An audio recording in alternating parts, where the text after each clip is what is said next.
Colorado, 1880. He found out about the reading on a Thursday. Not because anyone told him, because he came home early from Glenwood. The cattle deal had fallen through by noon, and he'd ridden back instead of waiting for morning, and he heard his son's voice through the kitchen window before he reached the door. Not the usual sounds of a 7-year-old, not the sounds of Thomas playing or arguing with the dog or conducting one of his private investigations of the barn. Reading. The deliberate, careful, sounding out each word reading of a child who has recently learned to do it and is not yet casual about the miracle of it. The dog ran across the field. Caleb Holt stopped at the kitchen window, looked in. Thomas was at the table, with a book open in front of him, his finger moving under each word with the focused concentration of a boy who has been taught to track the line. He was alone. The book was one Caleb had never seen before, a primer, the kind used in schools, and it had not been in the house when Caleb left for Glenwood on Monday. Caleb stood at the window for a long moment. Then he went inside. Thomas looked up.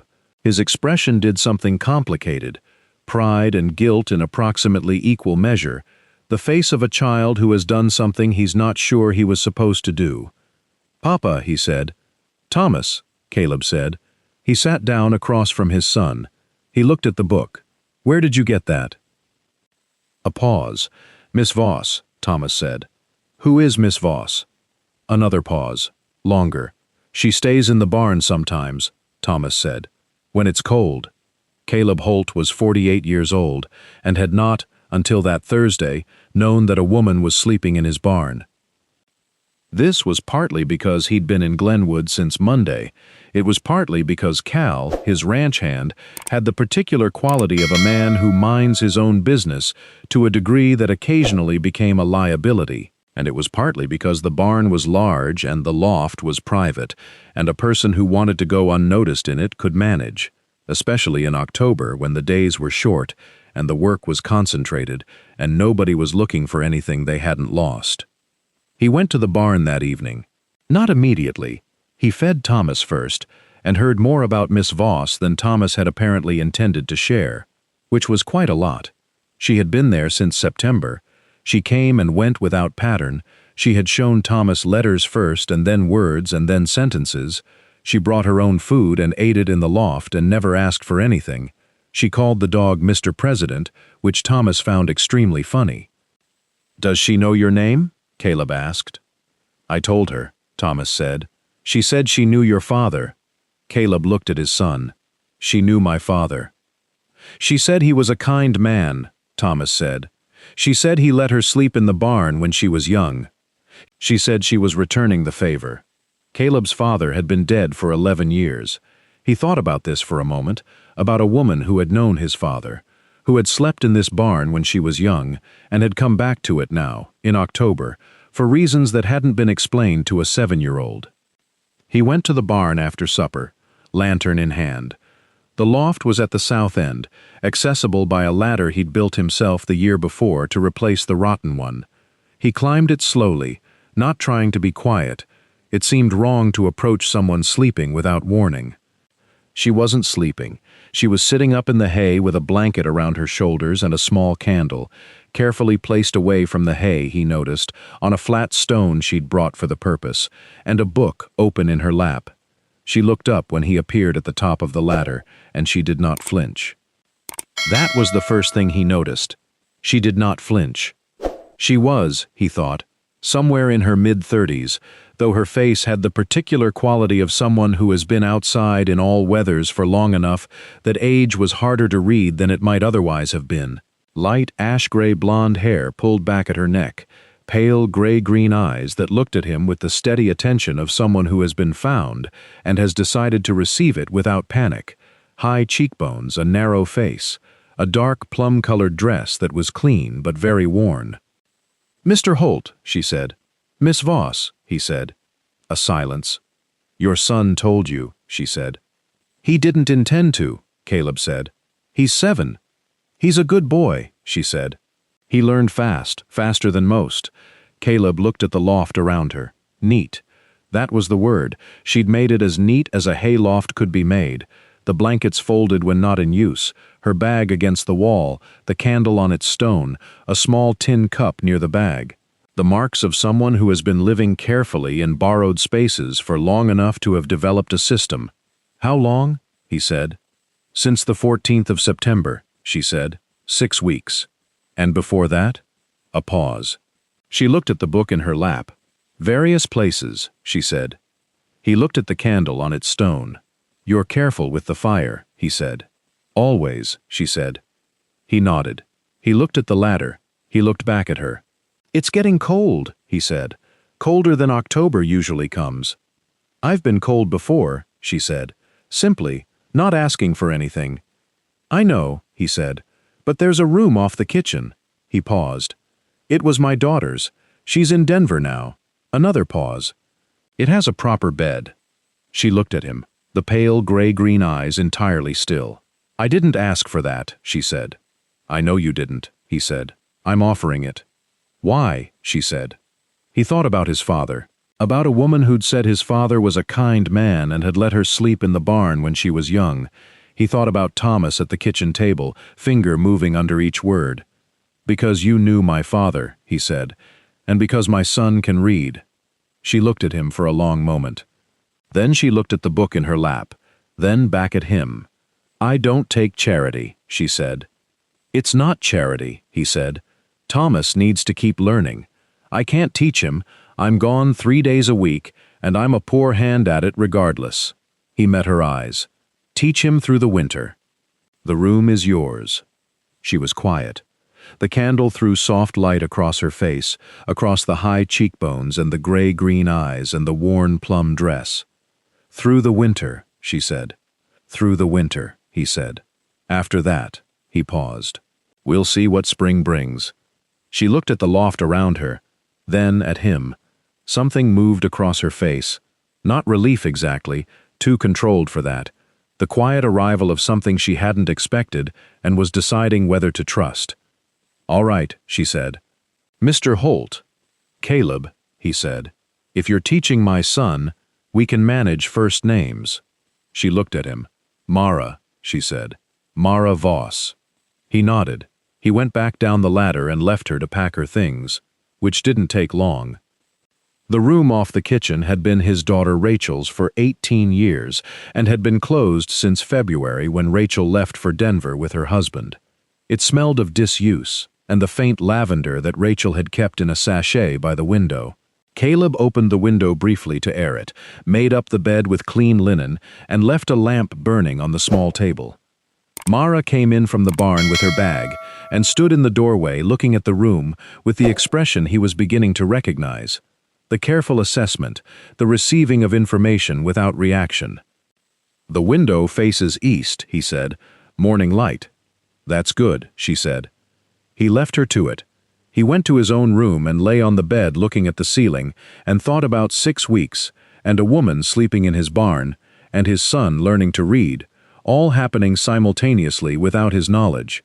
He thought about what else might be happening without his knowledge, which was a disconcerting line of thought for a man who believed he ran a tight operation. He fell asleep thinking about pale gray-green eyes that hadn't flinched when he appeared at the top of the ladder. The next morning she was in the kitchen before him. Not cooking. She hadn't presumed that far. She was at the table with a cup of water and her book, and she looked up when he came downstairs with the same steady attention she'd given everything. I didn't know what I was allowed to touch, she said. The kitchen is for cooking, he said. Touch what you need. She nodded. He made coffee. He made it for 2, without entirely thinking about it, set 1 cup in front of her, and she received it, the way she received everything, directly, without excess. Thomas came downstairs at 7 and stopped in the kitchen doorway and looked at Mara at the table with the expression of a child recalibrating rapidly. You're inside, he said. I am, she said. Because of me, he said. Because your father is a reasonable man, she said. But also because of you. Thomas considered this. Then he sat down and pulled the primer toward him. We were at page 12, he said. We were, she said. She opened her own copy. She had a copy, he noticed. She'd brought it from the barn, and they resumed where they'd left off, the boy's finger moving under the words, Mara's voice quiet and patient beside him. Caleb stood at the stove with his coffee and watched his son read and thought that this was either the strangest situation he'd ever found himself in or the most sensible, and was not entirely sure which. Friends, before we go further, I need to stop and ask. These stories travel further than I ever imagined. Someone in Australia right now, someone in Ireland, someone in Norway or Brazil or Japan. Where in the world are you tonight? Leave your country in the comments. Every single one of you is someone I am grateful for. Now let's go back to Caleb's kitchen, because November is coming, and with it, the thing neither of them is ready to say. November came hard and stayed. The ranch settled into winter rhythms, shorter days, longer nights. The cattle moved to the near pasture, the work concentrated and cold. Caleb was home more than he was away, which meant he was present for the reading lessons, which he had not expected to be. He did not interrupt. He sat with the accounts or the equipment at the far end of the table and worked while Mara and Thomas worked, and he found himself listening in spite of himself. She was a good teacher. Not patient in the soft, encouraging way, patient in the accurate way, the way that doesn't accept a wrong answer but doesn't make the wrong answer a disaster. When Thomas stumbled, she waited. When he got it right, she said so once, plainly, and moved on. When he was tired, she stopped before he knew he was tired. How does she know when he's tired? Caleb thought one evening, watching. She's known him 2 months. He thought about this for several days before he understood that she simply paid attention. That she watched the boy the way you watch weather, not anxiously, just accurately reading the signs. He thought about who had taught her to do that. They did not talk much in those early weeks, not because there was hostility, there was none, but because she was careful in the way of someone who has learned that words have costs, and he was quiet in the way of someone who has always been more comfortable with work than with talk. They existed in the house, with the particular ease of people who have found that the other person's silence is not empty. One evening in November, she came into the kitchen after Thomas was in bed and began, without asking, to make something at the stove. Not his supper. She'd made that already. Had been making it for a week now, just appearing at the stove an hour before mealtime, with the focused efficiency of someone who has decided that cooking is a fair exchange for a room. This was something else, something smaller. She moved around the kitchen with the ease of someone who has learned its geography. "What are you making?" he said. "Apple cake," she said. "The apples in the cellar are going soft. Better to use them." He had forgotten there were apples in the cellar. He had forgotten the cellar, approximately. "How did you know about the cellar?" he said. She looked at him. "Thomas showed me," she said. "He gives me tours. He's very proud of the property."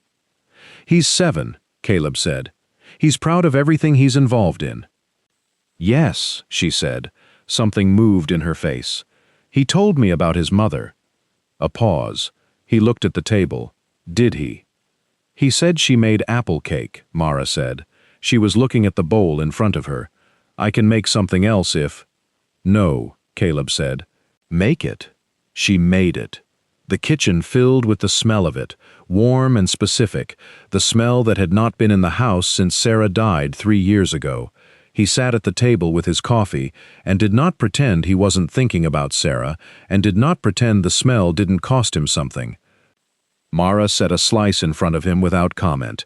She sat across with her own and they ate in the quiet kitchen, and neither of them said anything about Sarah or about apple cake or about the particular weight of smells that bring the dead back for a moment, before the moment passes. When they were done, she said, "I'm sorry. About your wife." 3 years ago, he said. "I know," she said. "Thomas told me." A pause. "Time doesn't always help as much as people say it does." He looked at her. "No," he said. "It doesn't." She picked up her cup, the gray-green eyes looking at him over the rim with the expression he'd been trying to read since the barn. Not guarded, not open, something between them. the expression of a person who has learned to be careful and is deciding, slowly, when not to be. "Your turn," he said. She looked at him. "You know about Sarah," he said, "and about my father, and about Thomas." He looked at the table. "I know you knew my father, and that you've been various places." He met her eyes. "That's not a fair division." She was quiet for a moment. "Then, what do you want to know?" "Whatever you want to tell me," he said. "Nothing you don't." She looked at the window, at the Colorado November dark pressing at the glass. "I grew up in Glenwood," she said. "My father worked the mines. He died when I was 14. A pause. My mother had already gone. I was passed around, various families, not unkindly, mostly, just without permanence." She looked at her cup. "Your father's barn was one of the places I slept when the passing around had gaps in it. I was 15. He found me in the morning, and he didn't send me away. He fed me breakfast and gave me $2 and told me which families in the county were decent." A pause. "I've thought about that breakfast more times than I could count." Caleb was quiet. He thought about his father, a man he'd known as solid and fair, but had perhaps not known as that particular kind of solid and fair. "Where did you go after?" he said. "East," she said. "Various places. I taught school in Kansas for 4 years. I was married for 3 years in Nebraska." A pause. "My husband died. The school position ended. I came back west." She looked at the window. "I don't know why. It just felt like where I was supposed to go." "And you ended up in my barn," he said. "I ended up in your barn," she said. He looked at her, at the light ash-gray blonde hair at her neck, the high cheekbones, the worn plum dress, at the gray-green eyes that received everything steadily. "You taught school in Kansas," he said. 4 years, she said. "Thomas is going to run out of primer," he said. Something moved in her face. The almost smile, the one she kept close. "I know," she said. "I've been thinking about that." "What comes after primer?" he said. "History," she said. "Geography. Arithmetic. There's a great deal that comes after primer." He nodded. He looked at his coffee cup. "Then it seems like you'll be busy," he said. She looked at him. "For how long?" she said. He met her eyes. "As long as Thomas needs learning," he said, "which, at 7, is quite a while." The Colorado night pressed at the windows. The apple cake smell was still in the kitchen. She looked at him for a long moment with those gray-green eyes, and he looked back, and neither of them said what they were actually talking about, because it was November, and they had only known each other 2 months, and some things are better approached slowly. "All right," she said. "Caleb." December brought cold that had opinions about things, the kind of Colorado cold that comes down from the mountains with complete conviction and stays until it decides to leave, which is not in December, and not in January, and sometimes not even in February. The ranch contracted around the warmth, the kitchen, the barn, the near pasture. The world got smaller and closer. Thomas was on his second book, a history, as promised, the kind written simply enough for a child, but with real content in it. He read aloud to Caleb at supper now, which had begun as Mara's idea, and had become the thing Caleb looked forward to most about the evenings. His son's voice moving through sentences, occasionally stumbling, occasionally looking up for confirmation and finding it on both their faces. Caleb noticed when he thought of both their faces. He noticed it and didn't examine it too closely. He did examine, more carefully, the question of Mara Voss herself, who she was, in the way you understand someone not through what they tell you, but through how they move through a day. She rose before him, always. He had never once come downstairs to an empty kitchen. She cooked with the same precise economy she brought to everything. No waste, no excess, nothing showy, everything exactly sufficient and good. She managed the house the way she managed the reading lessons, with attention and without performance. She also, he noticed, moved through the house as if she were still deciding whether she was allowed to be in it. Not anxiously, she wasn't anxious, just carefully. She asked before she changed anything. She kept her things in the room, not spread through the house. She took up exactly the space she'd been offered, and no more. He found this both admirable and slightly wrong. The way something that has been too careful for too long is wrong. One evening in December, he came in from the barn to find her at the kitchen table with a piece of paper and a pen, writing something. She looked up, and then looked slightly away, the way you do when you've been caught in a private moment. "Letters?" he said. "A list," she said. "For Thomas. Words he needs to practice." He hung up his coat. He looked at the list from across the kitchen. It was long, organized, with categories he could see from here. Weather words, farm words, feeling words. Feeling words, he thought. He said nothing about it. He sat down across from her. She kept writing. He watched her hand move across the paper, the slight curl of her letters, the way she crossed her T's with a decisive small stroke. "Mara," he said. She looked up. "You've been here 2 months," he said. "You still ask permission before you sit in a chair you're not sure about." She was quiet. "This is your house too," he said, "while you're in it." She looked at him with those gray-green eyes. Something moved in them, something brief and unguarded. "It isn't, though," she said. "Not really." "I know," he said, "but it could be." The kitchen was very still. The December wind was doing what December wind does in Colorado, which is remind you that the mountains are very large and the house is very small, and that warmth is a thing you make, not a thing you find. She looked at her list, at the pen in her hand, then at him. "Caleb," she said carefully. "I know it's December," he said. "I know it's been 2 months. I'm not asking for an answer tonight." He looked at the table. "I'm asking you to stop asking permission to sit in the chairs." She looked at him for a long moment. Then she looked at the chair she was in, which was the same chair she always chose, the one farthest from his, the most peripheral one at the table. She picked up the chair and moved it, one chair closer to the center. It was, he understood, the largest statement she was capable of making in December. He received it accordingly. "Thank you," he said. She went back to her list. He went to the stove for coffee, and the December wind worked at the windows and the kitchen held them both, closer than they'd been, not yet as close as they were going to be. January was when the trouble arrived. His name was Fletcher Voss, and he was Mara's brother-in-law, which she had not mentioned because she had not known he knew where she was, which meant someone had told him, which meant the town of Glenwood had been paying more attention to the woman at the Holt Ranch than Caleb had realized. He came on a Tuesday in a wagon with a second man, which told you something about why he'd come. He was 40, heavy-set, with the flat eyes of someone who has decided in advance how a conversation will go and doesn't intend to be redirected.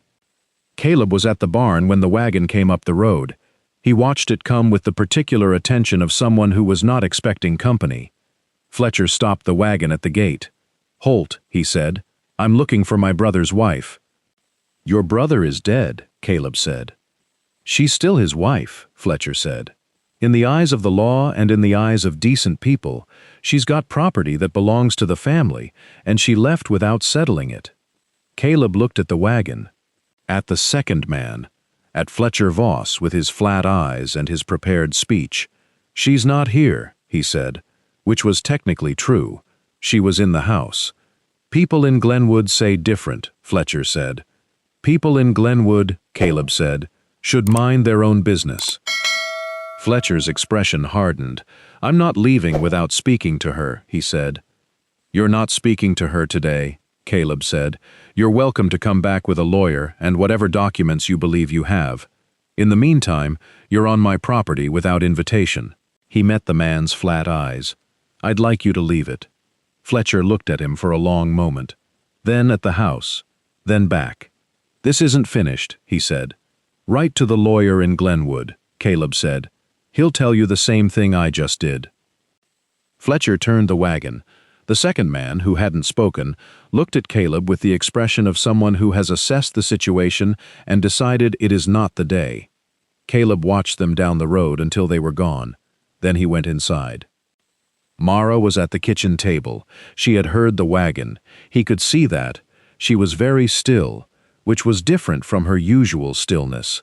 The stillness of someone braced rather than calm. "Fletcher Voss," he said. "Yes," she said.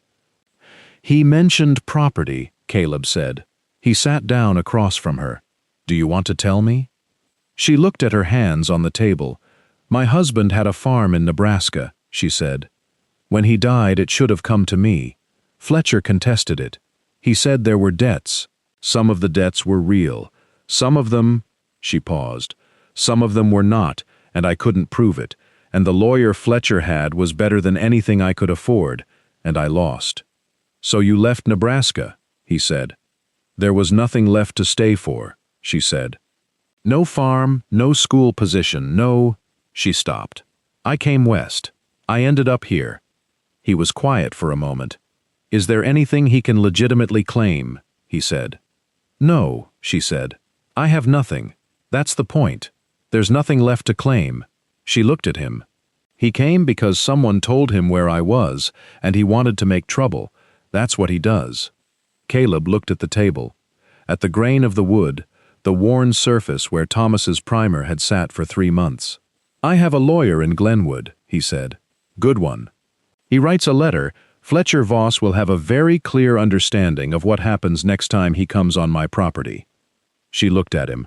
"That costs money," she said. "Not much," he said. "And it's not your cost." He met her eyes. "You've been teaching my son since September. You've been feeding us since November. We can call it settled." She was quiet for a long time. The January light came through the kitchen window, cold and clear and exact. "Caleb," she said. "Yes. I told you I don't take charity," she said. "I know," he said. "That's why I'm not offering any."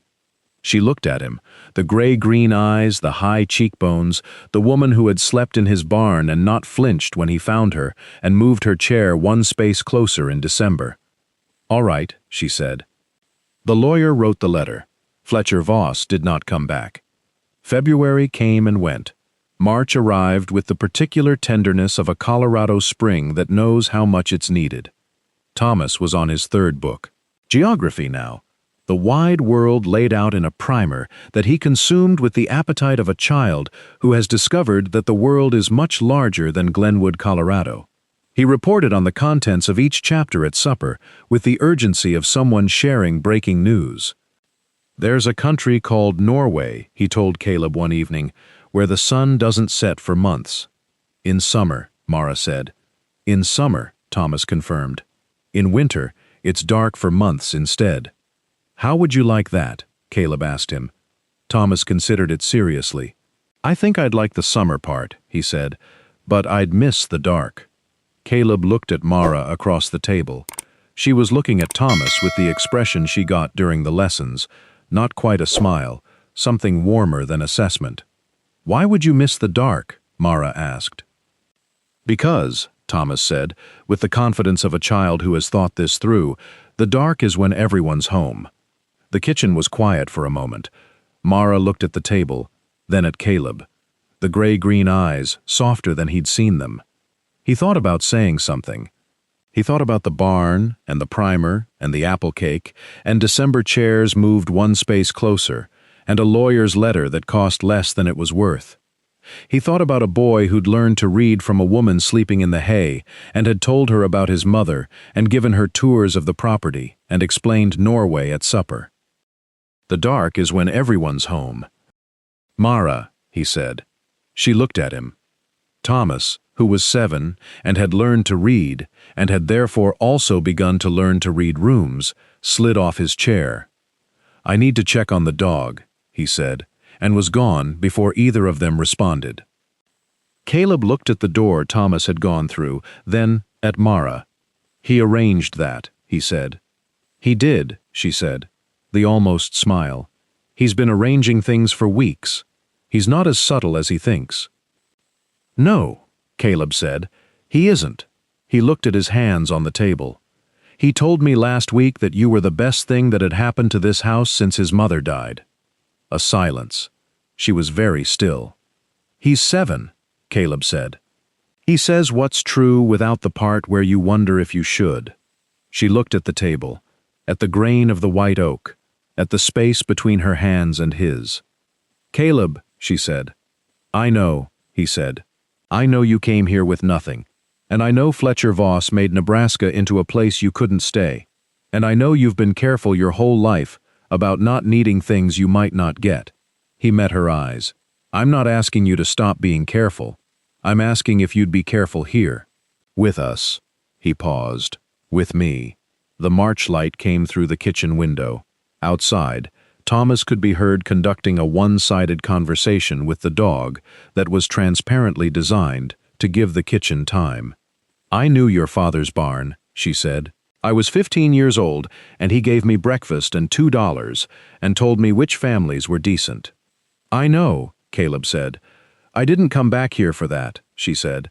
I came back because it felt like West was where I was supposed to go.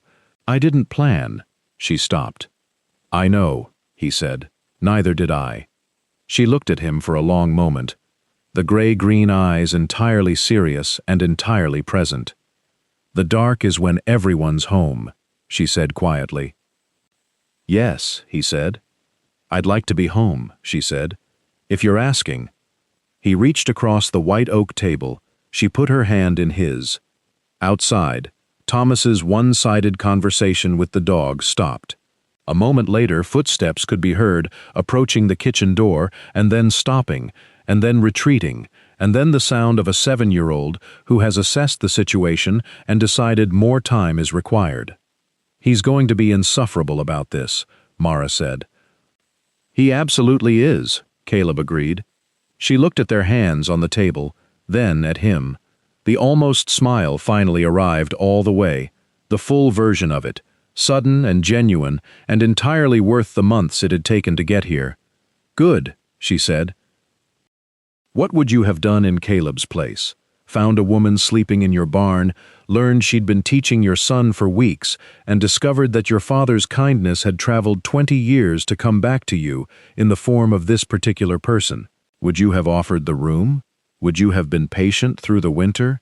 I think about Mara's answer. I'd like to be home. That is the bravest thing in this story, and it is 5 words. Leave your thoughts in the comments. They were married in April at the Glenwood Church on a morning when the Colorado mountains were showing their first green above the snow line and the creek was running loud with melt. Thomas stood in the front row and conducted himself with the dignity of a boy who has personally arranged events and is satisfied with the outcome. He cried at the vows, which surprised him, and did not try to hide it, which surprised no one who knew him. Mara wore a dress the color of sage and pine, deep and quiet, chosen because it suited her and for no other reason. She came down the aisle without anyone on her arm, which was her choice. She'd been walking alone long enough to know how, and she wanted to arrive at this of her own volition. Caleb watched her come toward him and thought about a barn loft in October and a candle on a flat stone and eyes that hadn't flinched. He thought about his father, who had given a 15-year-old girl breakfast and $2 and a list of decent families, and who had not known, could not have known, that 33 years later that girl would come back to his son's barn and teach his grandson to read. He thought about Thomas at the kitchen table, finger moving under each word, and a woman sitting beside him with a patience that was not soft, but was entirely real. He thought about the dark being when everyone is home. The summer that followed was the fullest the ranch had been in 3 years. Not louder necessarily. Mara was still quiet, still economical with words, still the person who paid attention rather than performed. But the house had a different quality. The quality of a place that is being properly occupied. Thomas finished the geography book and started on arithmetic, which he found less compelling than Norway, but approached with the same focused attention. He told anyone who would listen that Miss Voss, Mara, he'd been corrected, Mara, had taught him to read, which was true, and that he'd found her in the barn, which was also true, and which he delivered with the satisfied pride of someone who considers himself responsible for a significant development. He was not entirely wrong. On an evening in August, Caleb was on the porch watching the mountains hold the last light, which they did every evening in August, with the particular gold that Colorado produces at the end of a long day. Mara came out and stood beside him. "Thomas asked me today," she said, "if we could go to Norway someday." "What did you tell him?" "I told him probably not," she said, "but that we could read about it." He looked at the mountains. "He'd go," he said, "if he could." "He'd come back," she said. "He knows where home is." Caleb put his hand over hers on the porch rail. She turned her hand and held it, the way she'd held it in March across the kitchen table, steady and without performance. The Colorado evening held them both. The mountains did what they always did. Somewhere inside, Thomas could be heard explaining something to the dog with great enthusiasm and no expectation of response. The dark is when everyone's home. It was August, not dark, not winter, but everyone was home. That, Caleb thought, was the whole of it. The whole of what the barn and the primer and the apple cake and the December chair moved one space closer had been moving toward. Everyone home. It was, by every measure that actually counted, more than enough. Caleb Holt's father gave a hungry 15-year-old girl breakfast and $2. He didn't know he was doing anything significant. He thought he was just being decent. But kindness travels. It goes where it goes and arrives when it arrives, and you don't always get to see where it ends up. Caleb got to see. His son learned to read. A woman found her way home. And a breakfast given 33 years ago came back as something none of them could have planned for. Be decent. You don't know where it goes. If this story gave you something warm tonight, please like and subscribe.